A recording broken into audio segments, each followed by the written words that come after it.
One thing that I consistently get questions around from business owners, no matter where they're at in their journey of owning a business, is feeling safe to expand, specifically to bring in new clients. And this comes up for a lot of women, especially where they can only get to a certain number of clients before they feel like they hit capacity, and then it feels scary, or they feel like they hit some edge around bringing more people in, and even leading a room of more than 10 or more than 15 or more than 20 people, and feeling safe in that, feeling safe in their nervous system, feeling safe in the way that they show up, and to feel grounded in their power.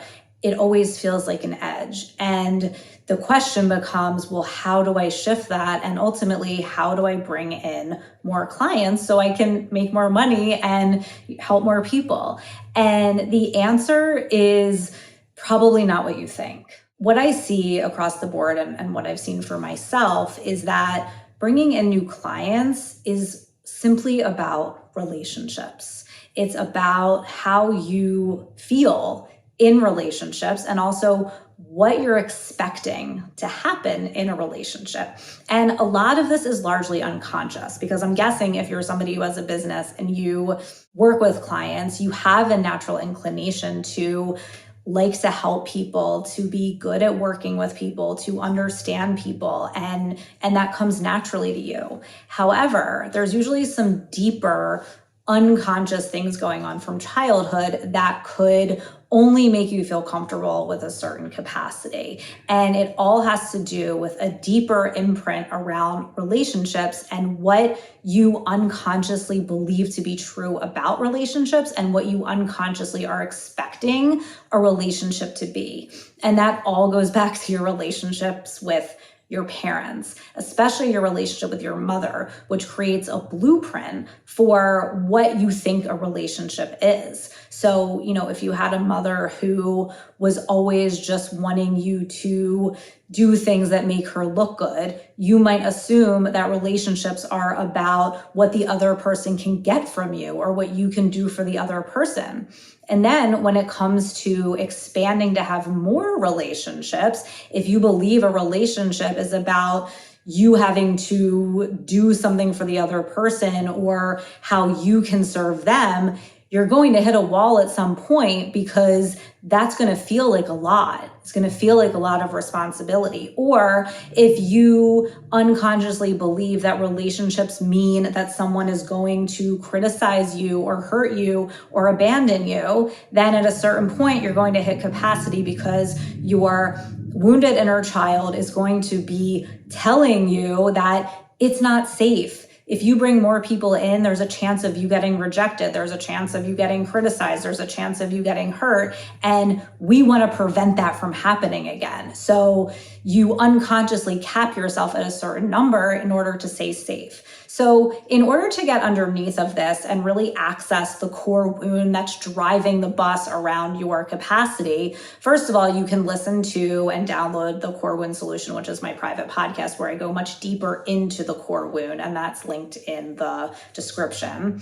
Or you can also try these journaling prompts that will help you bring awareness and dig into the subconscious as to what you truly believe about relationships on a deeper level, on the level of your inner child that you most likely are not aware of. So you start at the top of the paper and write, how did I feel most in my house growing up? And, don't think of this as like, oh, I felt loved or I felt nurtured. You probably did. I'm not saying you didn't, but think about some of the negative things, or something that you might have been bracing for, or something that you felt like you had to defend yourself against, or something that maybe wasn't as comfortable for you that you experienced all the time. And now think about, what am I bracing for when I get into a new relationship? And you can journal about that. And then last one, what did I learn about relationships from my mother? And when you do all of these journaling prompts, I want you to just write and don't think. And whatever comes out, don't judge it and don't be like, oh, that's ridiculous. That's not true. Where did that come from? Because what we're doing here is we want to access the wounded inner child. And the inner child doesn't have the adult brain that you have. Your adult brain can make sense of things, understands why things happened, understands the circumstances growing up and what your parents' limitations were. But your wounded inner child does not understand those things. All your inner child knows is that he or she wasn't getting what they needed.